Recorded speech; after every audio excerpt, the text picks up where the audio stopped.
If you're building credit in 2025, the STEP credit card targets teens and young adults, but let's talk about if it is still worth it or should you leave it. STEP is a secured credit card with no fees, no interest, and no credit check to apply. You get cashback, credit reporting to major bureaus, and even support from system for parents through STEP's family tools.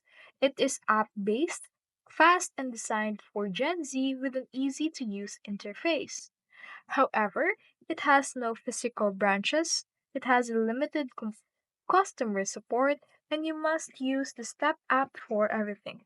Also, it is not ideal if you already have a good credit score.